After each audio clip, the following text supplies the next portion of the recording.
आज का केस हमारे लिए, हमारी सोसाइटी के लिए, हम सब के लिए रिसेंटली के केसेस में से सबसे शर्मनाक है, मैं ऐसा कहूँगी। क्योंकि इसमें मर्डरर तो गलत है ही, बट जो वो मर्डर को विटनेस कर रहे हैं, वहाँ आस-पास की जो पब्लिक है, जो वो सब देख रही है, वो सबसे बड़ी मेरे लिए अभी इस समय में क क्रिमिनल है। क्योंकि उनके सामने एक लड़की को एक 20 साल का लड़का अकेला मर्डर कर रहा है एंड वो लोग नॉर्मली कैजुअली देख रहे हैं, जैसे कोई शूटिंग देख रहे हैं, जैसे कुछ हो ही ना रहा हो। वो लड़की चिल्ला रही है, हेल्प मांग रही है, जो कि हम फुटेज में देख सकते हैं, बट कोई नोटिस भी नहीं करता है, कोई ध्यान भी नहीं देता है कि हमें कुछ करना भी चाहिए। नमस्कार, मेरा नाम आयशा मेमन थापा है। आज जिस केस के बारे में आपसे बात करने जा रही हूँ वो है साक्षी मर्डर केस। ये केस 28 मई 2023 की बात है।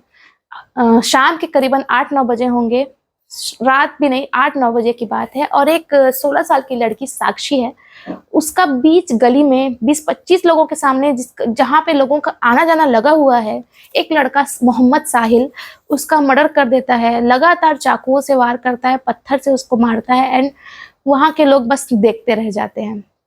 ये मोहम्मद साहिल 20 साल का है, यही दिल्ली उसका प्रॉपर उसका रहने वाला है, वहाँ का बचपन से वहीं रहा है, वहीं के लोगों के बीच में रहता है और एक बहुत ही lower middle class struggling family से बिलोंग करता है। छोटे-मोटे काम करके ऐसे ही घूमना फिरना, उसका मतलब अगर हम नेचर की बात करें तो बहुत ही आवारा किस्म का, घुमक्कड़ किस्म का, जिसको फ्यूचर के कोई टेंशन नहीं, बस काम चल जाए, ऐसा है उसका थॉट प्रोसेस है। और छोटे-मोटे काम करके उसका यही छोटी बात में लड़ाई कर लेना, हर किसी से लड़ने के लिए भिड़ जाना, जो कि आजकल के लड़कों में या हम आजकल के यूथ में कॉमन है, वो उसका नेचर था। और वो थोड़ा-मोटा कुछ काम करने, क्योंकि उसने ज़्यादा पढ़ाई भी नहीं की थी, तो अब क्योंकि और वो स्ट्रगलिंग फैमिली से था, तो उसे फाइनेंशियली भी प्रॉब्लम्स थी, तो वो रिपेयरिंग का काम चालू करता है। एसी, फ्रिज वगैरह छोटे-मोटे अगर उसके शॉप में कोई ले आए तो वो रिपेयर कर दिया करता था। बट जो बड़ी इलेक्ट्रॉनिक डिवाइसेज़ हैं, उनको रिपेयर करने के लिए उसे होम टू होम सर्विस के लिए जाना पड़ता था, जो कि वो जाता था। ऐसे ही किसी सर्विस के होम सर्विस के काम से वह साक्षी, जिसका मर्डर उसने किया, उसके लोकेलिटी में जाता है। 3-4-5 बार वो वहाँ से गुज़रना उसका होता है और इस बीच वो एक-दूसरे को नोटिस करते हैं, देखते हैं। फिर बीच में किसी दिन वो लोग अपनी फेसबुक आईडीज़ एक्सचेंज करते हैं और उसके ज़रिए वो लोग फिर अपने कॉन्टैक्ट डिटेल्स एक्सचेंज करके टच में आ जाते हैं, बातें करने लगते हैं और धीरे-धीरे उन दोनों को दोस्ती हो जाती है, प्यार हो जाता है और वो लोग एक प्रॉपर डेटिंग करने लगते हैं।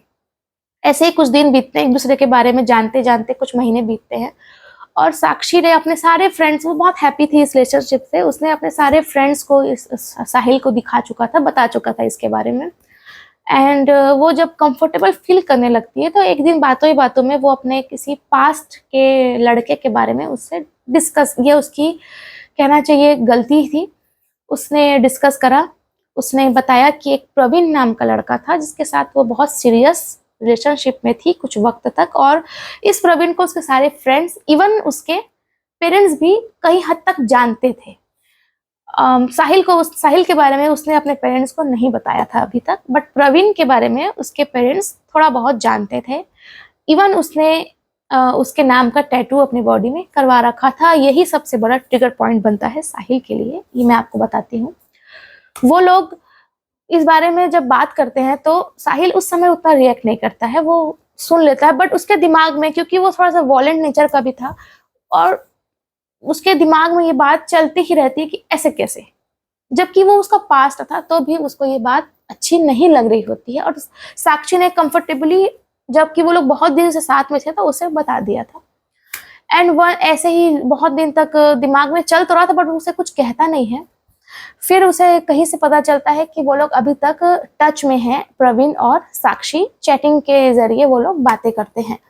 वो साक्षी से पूछता है कि तुम मुझसे अभी तक क्यों बातें करती हो? तो साक्षी कहती है कि ऐसा कुछ नहीं है, हम अभी भी फ्रेंड्स हैं, बस जो था पहले था, बट अभी हम नॉर्मल फ्रेंड्स हैं और इसलिए हम बातें करते हैं, तुम इतना सोचो मत। बट साहिल तो अंदर में, दिमाग में उसके इनसिक्योरिटीज़ भर चुकी थी। वो इस बात को हाँ तो कहता है बट मानता नहीं है। अगेन कुछ दिनों बाद उसे पता चलता है कि इन लोग बीच में मिले हैं, कभी कहीं मुलाकातें हुई है और बात तो होती है।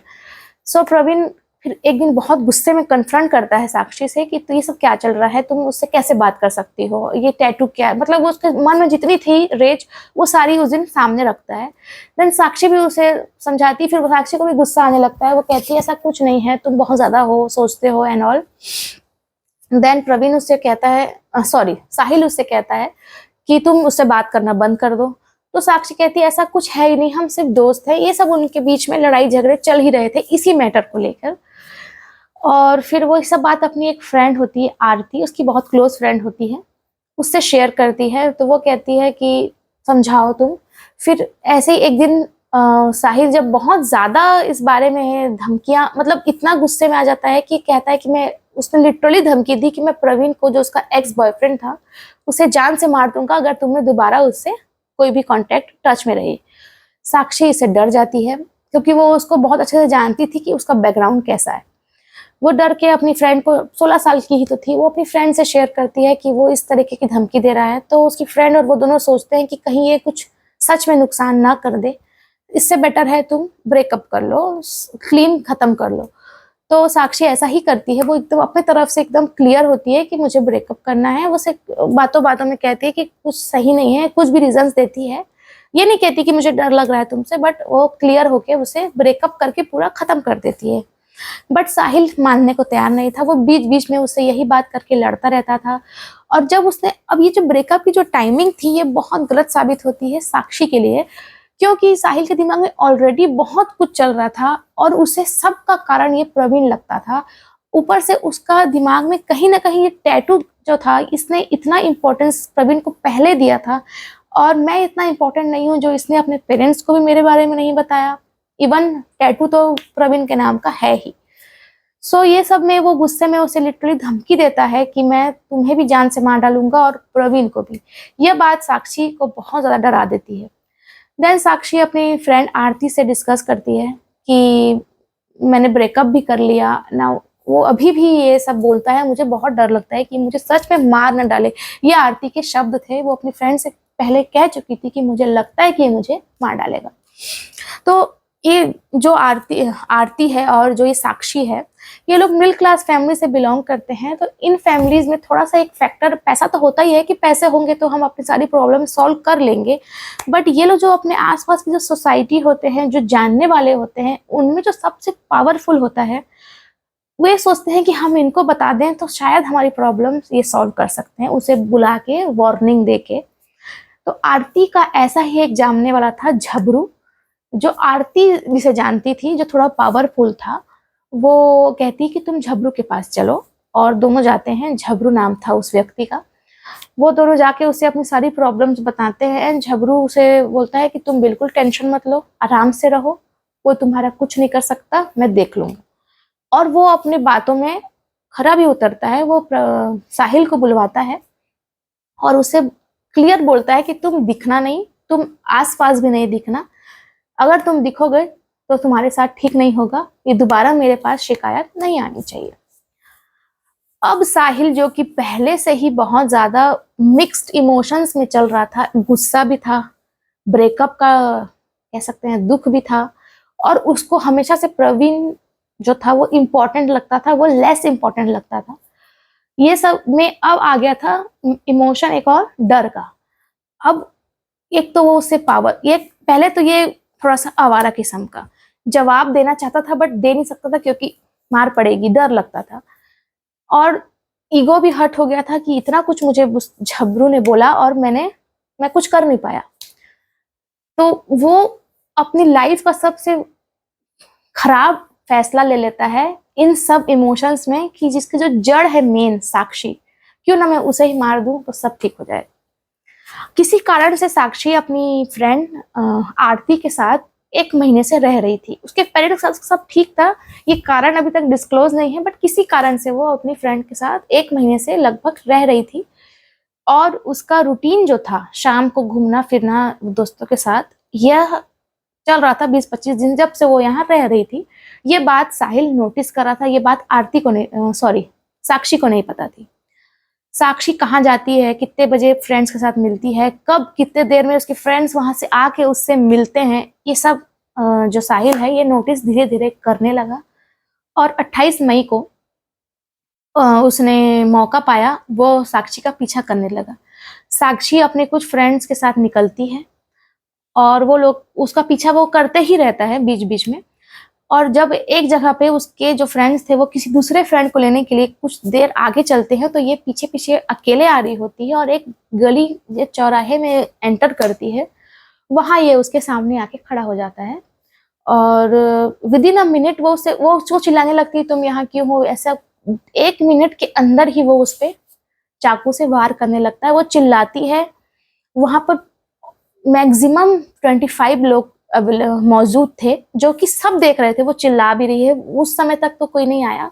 फिर जब वो चाकुओं से वार करता है तो एक हद तक वो भी रोकने की कोशिश करती है, बट वो नहीं रोक पाती है उसको। और वहाँ पर एक हम सीसीटीवी कैमरा की फुटेज न्यूज़ में बहुत चली थी, आप लोगों ने भी देखा होगा, मैंने भी देखा है कि एक व्यक्ति आता है तो वो उसके चाकू दिखाता है, फिर वो भी चला जाता है नॉर्मली, वो दोबारा कोशिश भी नहीं करता, ना कि उसके वहाँ पर इतने लोग थे, कोई भी कोशिश नहीं करता कि हम उसको पीछे से पकड़ लें। एक ही लड़का 20 साल का बच्चा है, उसके हाथ में एक चाकू है, कोई कोशिश भी नहीं करता है कि उसे रोकें, कि कुछ तो करें, पुलिस को एटलीस्ट कॉल कर सकते हैं, पुलिस को कॉल करें, नथिंग, दे जस्ट इग्नोर्ड। और फिर उसके बाद वो उसको मारते जाता है और पत्थरों से फिर उसके मतलब उसको पूरा खत्म ही करना चाहता था कि वो बचे ही ना। और मार के वैसे ही अपने वेपन के साथ वो नॉर्मली वॉक करते हुए बीच पब्लिक से बस चला जाता है और कोई कुछ नहीं करता। उसके जाने के बाद जो बाहर के और पब्लिक आने लगी उनके अलावा, उनमें से कोई पुलिस को कॉल करता है, एम्बुलेंस को कॉल करता है और फिर ये सब मामला पुलिस के हाथों में आता है। अब ये साहिल जो था वहां से चल के जो गया था, दौड़ कर भी नहीं, वो सीधा अपने घर जाने के लिए निकलता है।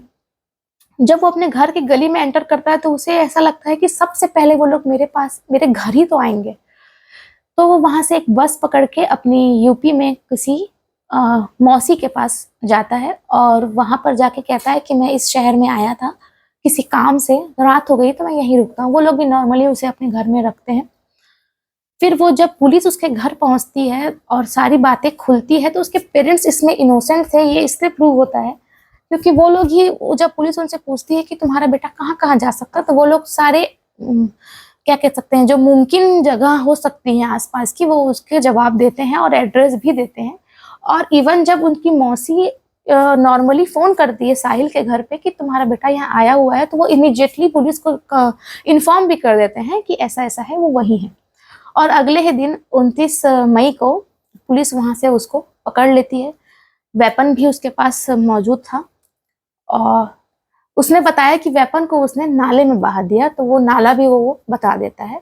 और फिर वो पूरी स्टोरी, पूरी कहानी डिटेल में उसने खुद एक ही बार में पूरा कंफर्म कर दिया था कि उसने ही ऐसा किया है, जो कि सीसीटीवी कैमरे में प्रूफ भी है एंड विटनेसेस जो बाद में बोलते हैं कि हमने देखा, वो भी अवेलेबल है। और इसका अभी तक फैसला तो नहीं आया है, बट केस चल रहा है। बट इन सब से ऊपर मुझे उस पब्लिक को देख के डर लगता है कि ऐसे कैसे किसी के सामने, अगर वो हमारे कोई जानने वाला होता तो क्या हम एक चाकू दिखा देता कोई एक को तो हम पीछे हट जाते, हम कुछ तो करते, कुछ भी कर, छोटी मोटी चोट हमें लगती, बट हम एक बच्ची की जान बचा सकते थे। वो लोग उसे बचा सकते थे, एक ही चाकू में बचा सकते थे, वो कुछ उसको इंजरी होती बट वो बच सकती थी। बट वो पब्लिक की इनह्यूमैनिटी, लापरवाही, किसी से कोई मतलब नहीं, या बड़े शहर में होना गलत है, ये क्या प्रूव करता है, ये मैं आप लोगों से जानना चाहूंगी। मैं इस कहानी को, मेरा आपको बताने का किसी भी धर्म, समाज या किसी को भी दुख पहुंचाना नहीं है। ये सत्य घटना है, इसकी डिटेल्स मैंने आपके साथ शेयर की है और मैं क्या इस बारे में सोचती हूँ मैं आपको ये बताई हूँ। आपसे उम्मीद है कि हम आसपास में हमारे जितना हमसे बन सकेगा हम जुर्म नहीं होने देंगे और कोशिश करेंगे कि किसी के साथ कुछ गलत ना हो। धन्यवाद।